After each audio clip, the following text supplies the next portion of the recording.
MGTOW brothers, here with another video, and today I want to discuss why is MGTOW so dangerous to the status quo.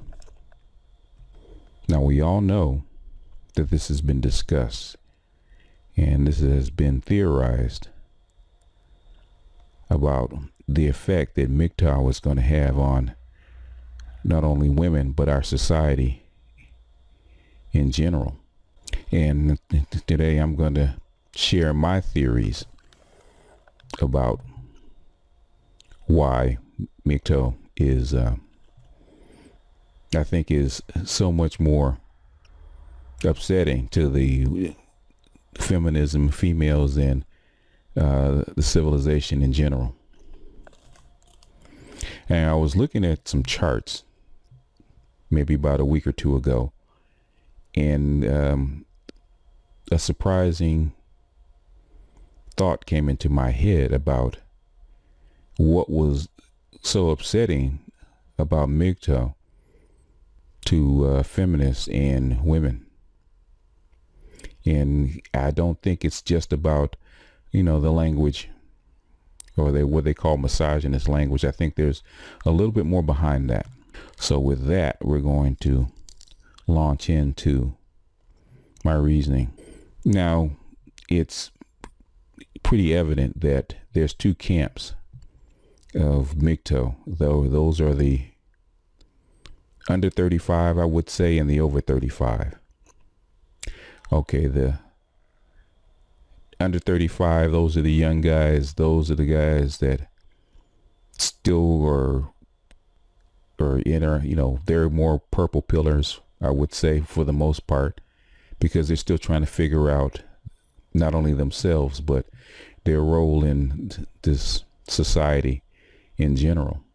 Their role with, their relationship with women, their relationship with work, and the relationship with their place in the society. And you have the over 35 members, the ones that probably had a relationship or two, maybe have been married. Like most of them have been married. A lot of us have had kids. I'm in that category, that over 35 category, got kids, been in a relationship for a long time, have felt the ill effects of not only the relationships, but also the cost of this system that extracts money from you. So I'm one of those guys. I call us the guys that are especially over 40 that have been through the ringer, call them the old burnouts, the ones that have basically been chewed up and spit out by the system, and we're trying to get back what's left of our life and our integrity and our psyche. But I was looking at a couple of charts, and it dawned on me, and this one in particular, looking at testosterone levels. And if you look at the testosterone levels, it pretty much matches exactly those two camps. If you look at where testosterone starts to make a significant dip, that's right at that 35-year level. Look at that. That's where you start to get the drop in testosterone.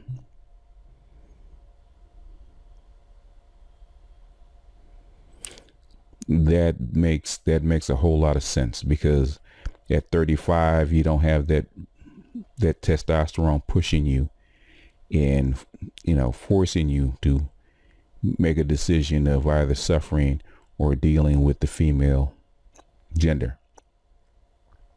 Like Terrence Popp says, at 35 it's a changeover. You stop thinking with the little head and you start thinking with the big head. In other words, you stop using sexual emotion to dictate your life, and you start using logic, which comes from the big head, to guide your relationships and what's right for the rest of your life.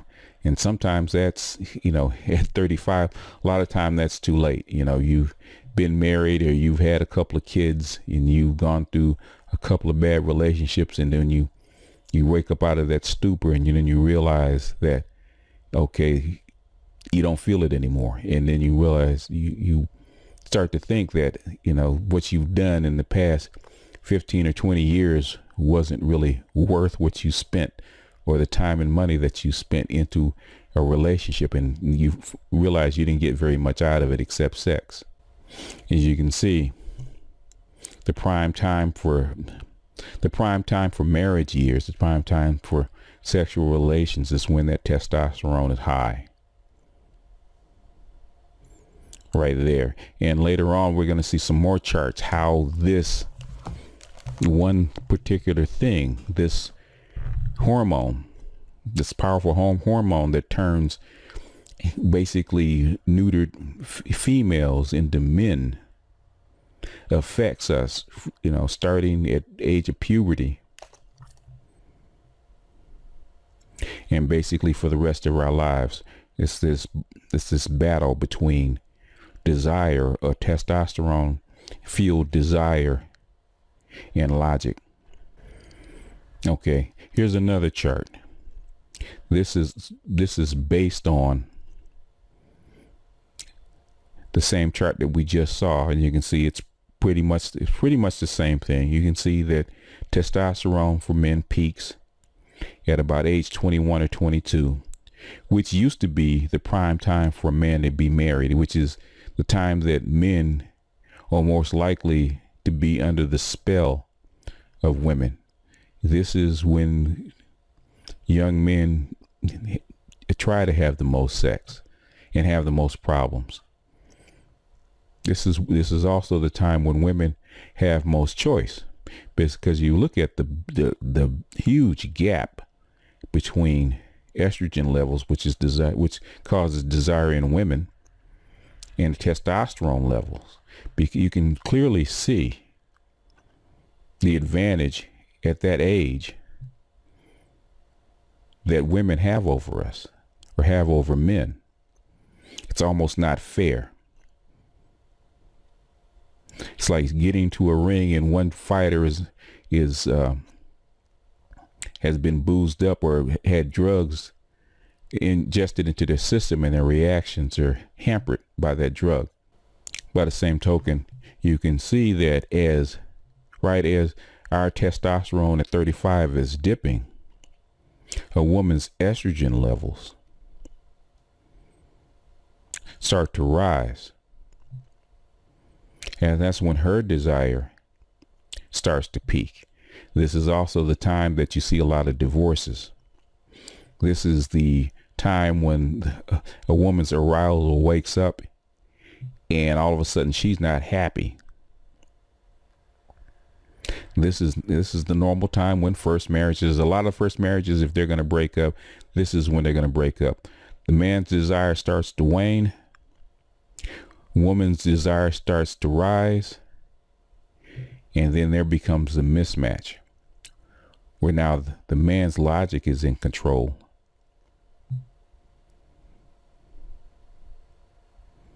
And the woman's desire is reversed.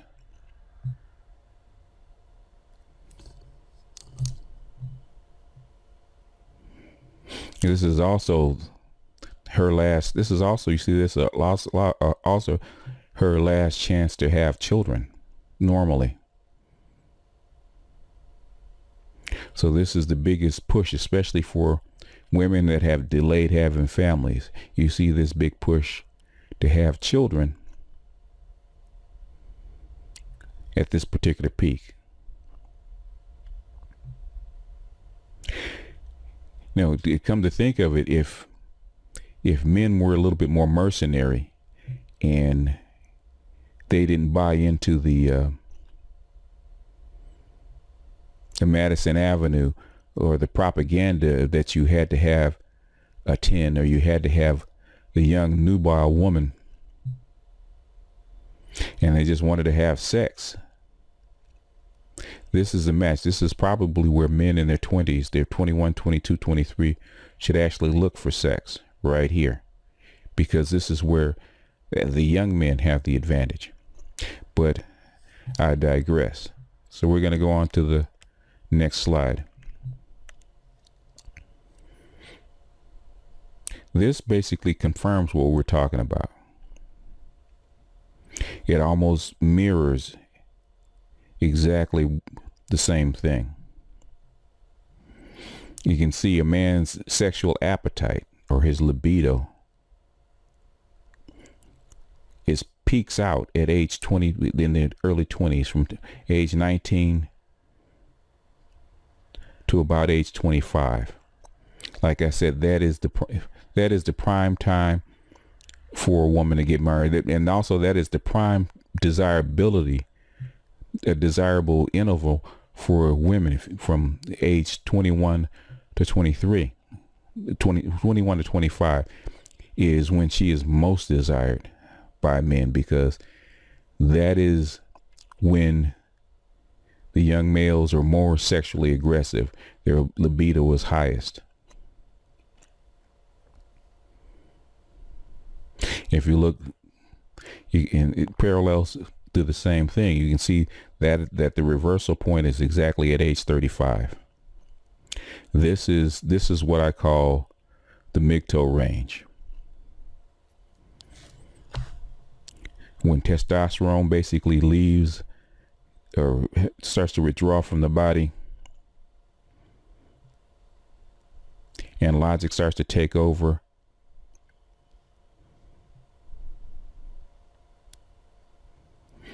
that is your MGTOW range.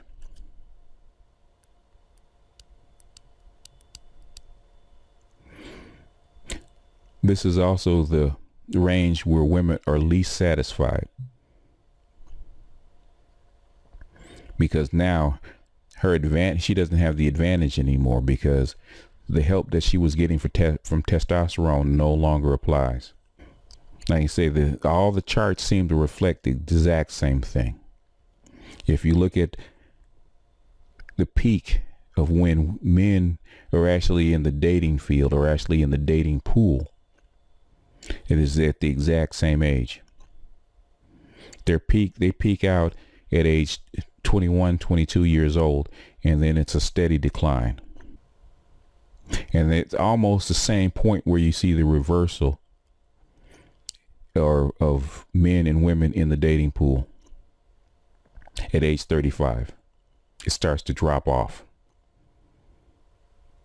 and it continues to be less and less as time goes on. And this is from OKCupid. Now, here's the interesting part. Now, we've already gone through the last several slides. We've gone through where testosterone has dropped off, and the big switchover is about age 35, when the switchover between the little head and the big head takes place, and the man's libido starts to wane to a point where he can actually start to think clearly. Now, here's the concern that women have. If you look at that 35-year-old range going on out, what I call the MGTOW range, it is also coincides with the man's prime earning years. The man's prime earning years is between age 35 and 55. He will earn more money in that particular range than he will in his entire life. That are his prime earning years. Normally at that stage, he's finishing off raising his children. He's sending his kids to college. He's preparing for retirement, that kind of stuff. That is the prime acquisition phase for a man, because he's earning the most money. And it's also the prime acquisition phase for women. So now what if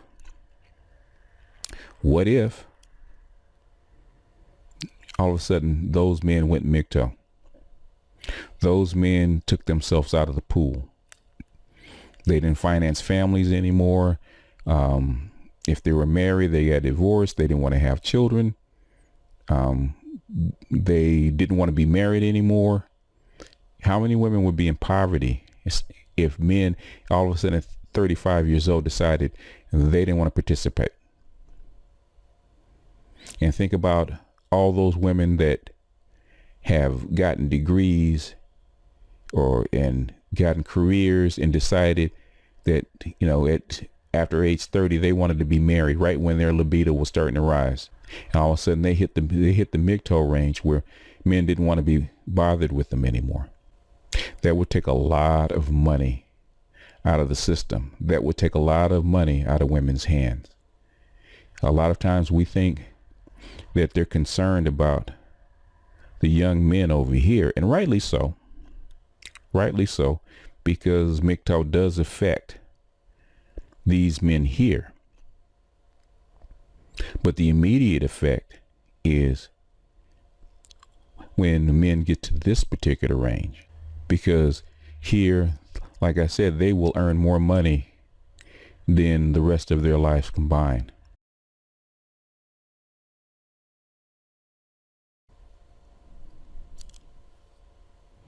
Now, like I say, if you can see the swap in sexual desirability to the sexual marketplace. When testosterone is high, women are king, or women are in the lead. Women are the most desirable item. Sex is more important than money. Sex is more important than possessions. Everything that men do is to have sex in this range, because this is a testosterone range. When you get here,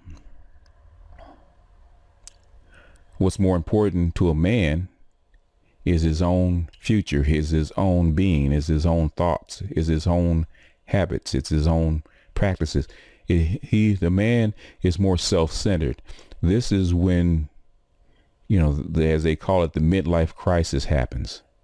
When all of a sudden everything that he's done to this point doesn't make sense anymore. If you notice that first 5 years in that MGTOW zone is what they call the midlife crisis, when he sacrificed having a convertible or having fun for his family, sacrificed travel for having a family. He sacrificed a lot of things to date, and there's a lot of things that he did for others is reversed. All of a sudden he's thinking more of himself and his own self-empowerment, or in his own passions. Now here's something interesting. Here is where feminism has been destructive to itself. If you look at it before 1970, the majority of men got married in that particular range, that 19 to 25 range, with a peak at 21 years old. Now, after feminism, abortion, and birth control, and the state started to be more oppressive against men, they started delaying marriage. And now what you see, instead of a sharp rise and peak where you see the majority of men getting married between the ages of 20 and 25, back pre-1971, now you see a more gradual curve. Now you see the peak just starting at 25 and leveling out and carrying into the 30s. And then you see, the gradual drop off. And in the early 30s to age 35, and you see a huge decline when you get to the MGTOW zone, where marriage just almost drops off the table. So feminism has changed the game by pushing marriage later into the later 20s, when men's desirability, when a man's desire for women actually starts to wane. See, the conservative women were actually right. Women probably should get married at 21, 22, 23, because that is when their value to men is the absolute highest. When they're 21, 22, 23, because the average man desires a woman most at that particular age. Feminism is sowing its own seeds of destruction. Here you can see it represented again in this chart. The median age for a man to get married in 1959 was 22 years old. After feminism, 50 years of feminism, the average age is almost 29 years old. So they pushed the average out 7 years, and well past the man's peak, because the peak is here. The peak for a man to get married is here.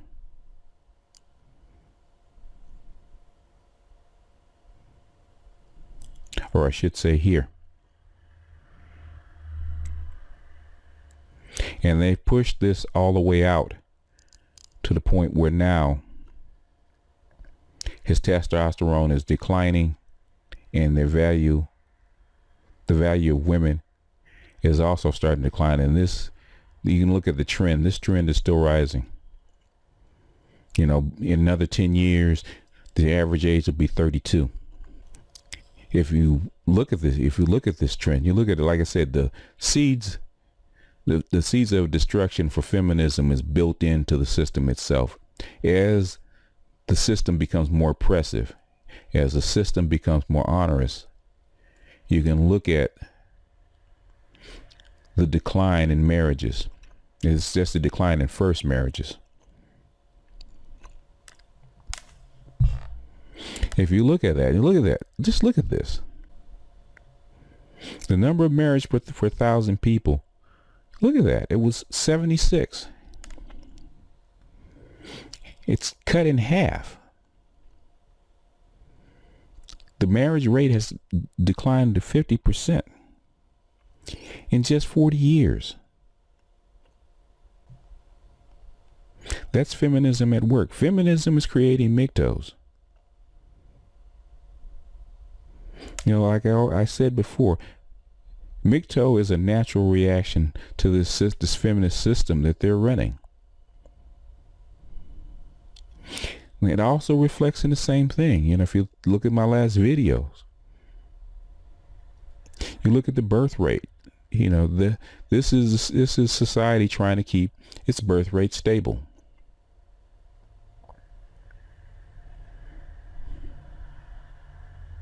This reflects the baby boomers. You can see the bump.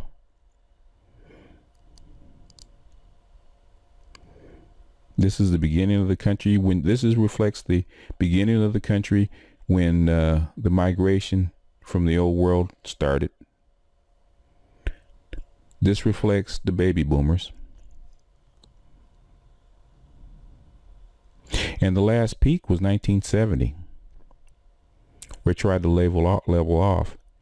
And then it just, feminism in the family courts just decided that it wanted to extract wealth from the men. And while it succeeded for a while, where women were still having children, it just fell off the cliff. If it wasn't for immigration and immigrants having children, the United States will be well below replacement. Women aren't having children and men aren't producing children. Men know that children are a liability and men are reacting to it.